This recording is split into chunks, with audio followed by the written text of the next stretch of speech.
राधे राधे दोस्तों, स्वागत है आप सभी का आपके अपने चैनल सनातन धर्म पर।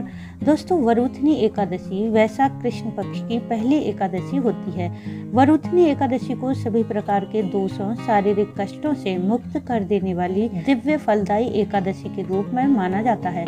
इस दिन भगवान विष्णु के 12 रूप की पूजा आराधना करने से साधक को शारीरिक बल और तेज की प्राप्ति होती है। साथ ही इस एकादशी के प्रभाव से अन्न कन्यादान करने के बराबर श्रेष्ठ फल की प्राप्ति होती है।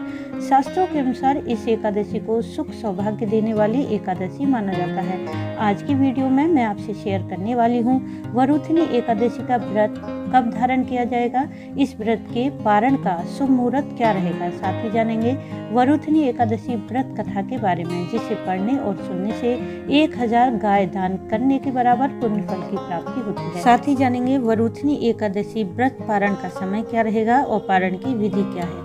इन सभी बातों की जानकारी के लिए वीडियो को पूरा जरूर देखें। वीडियो अच्छा लगे तो इसे लाइक करें, साथ ही वीडियो को शेयर करें। यदि आप चैनल पर पहली बार आए हैं तो चैनल को सब्सक्राइब करना ना भूलें। बेल बटन को भी प्रेस कर दें, जिससे नई वीडियो का नोटिफिकेशन सबसे पहले आपको मिल जाए। दोस्तों, साल 2024 में वैशाख कृष्ण पक्ष की वरुथनी एकादशी का व्रत 4 मई दिन शनिवार को धारण किया जाएगा। इस बार वरुथनी एकादशी पर त्रिय पुष्कर योग, इंद्र योग और वैधृति योग जैसे शुभ संयोग बन रहे हैं। त्रिय पुष्कर योग रहेगा रात 8:38 से 10:07 तक। इंद्र योग रहेगा प्रातः काल से सुबह 11:04। इसके बाद वैधृति योग बनेगा।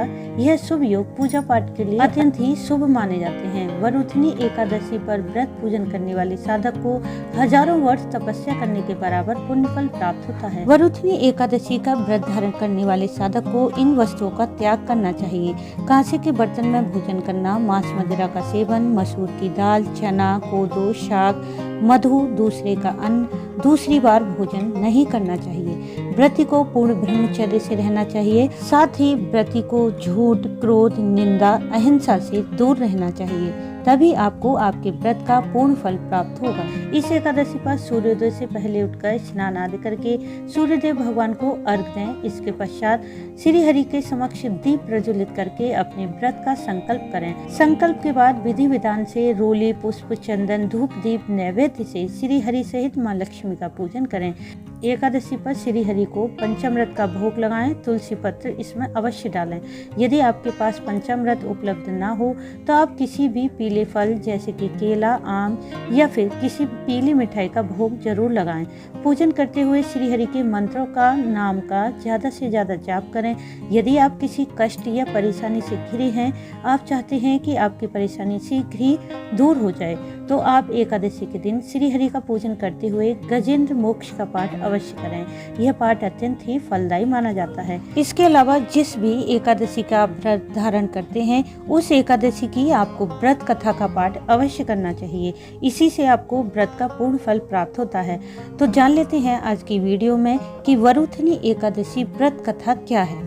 धर्मराज युधिष्ठिर बोले कि हे भगवान, मैं आपको नमस्कार करता हूँ। आपने चैत्र मास के शुक्ल पक्ष की एकादशी अर्थात कामदा एकादशी के बारे में विस्तार पूर्वक बतलाया। अब आप कृपा करके वैशाख कृष्ण एकादशी का नाम बताइए तथा उसकी विधि और महत्व के बारे में मुझे विस्तार से बताएं।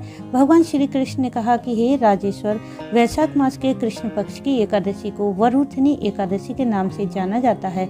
यह सौभाग्य देने वाली, सब पापों को नष्ट करने वाली तथा अंत में मोक्ष देने वाली एकादशी होती है। इसका महत्व मैं आपसे कहता हूँ। प्राचीन काल में नर्मदा नदी के तट पर मानधाता नामक राजा राज्य करते थे। वह अत्यंत दानशील और तपस्वी थे। एक दिन वह जंगल में तपस्या कर रहे थे। तभी न जाने कहां से एक जंगली भालू आया और राजा का पैर चबाने लगा। राजा अपनी तपस्या में लीन रहे। कुछ देर बाद पैर चबाते चबाते भालू राजा को घसीटकर पास के जंगल में ले गया। राजा बहुत घबराए, मगर तापस धर्म अनुकूल उसने क्रोध और हिंसा न करके भगवान विष्णु से प्रार्थना की। करुण भाव से भगवान विष्णु को पुकारा। उनकी पुकार सुनकर भगवान श्री हरि विष्णु प्रकट हुए। उन्होंने चक्र से भालू को मार डाला। राजा का पैर भालू पहले ही खा चुका था। इससे राजा बहुत ही शोकाकुल हुए। उन्हें दुखी देखकर भगवान विष्णु बोले, हे वत्स, शोक मत करो, तुम मथुरा जाओ और वरुथनी एकादशी का व्रत रखकर मेरी 12 अवतार मूर्ति की पूजा करो। इसके प्रभाव से पुनः शुद्ध सुदृढ़ अंगों वाले तुम हो जाओगे। इस भालू ने तुम्हें जो काटा है यह तुम्हारे पूर्व जन्म का अपराध था। भगवान की आज्ञा मानकर राजा मानधाता ने मथुरा जाकर श्रद्धापूर्वक वरुथनी एकादशी का व्रत किया। इसके प्रभाव से राजा शीघ्र ही पुनः सुंदर और संपूर्ण अंगों वाले हो गए। इसी एकादशी के प्रभाव से राजा मानधाता स्वर्ग गए। जो भी व्यक्ति भय से पीड़ित है उसे वरुथनी एकादशी का व्रत रखकर भगवान विष्णु का स्मरण करना चाहिए। इस व्रत को करने से समस्त पापों का नाश होकर साधक को मोक्ष की प्राप्ति होती है।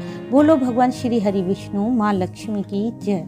दोस्तों, एकादशी व्रत करने वाले साधक को व्रत का पारण अगले दिन द्वादशी तिथि में करना चाहिए। ध्यान रखें, द्वादशी तिथि के समाप्त होने से पहले और सूर्योदय के बाद अपने व्रत का पारण करें। एकादशी व्रत का पारण हरिवासर के समय भी नहीं करना चाहिए। हरिवासर द्वादशी तिथि के शुरुआत का 1/4 समय होता है, इसलिए सदैव एकादशी व्रत पारण का शुभ समय देखें और उसी समय में अपने व्रत का पारण कर लें।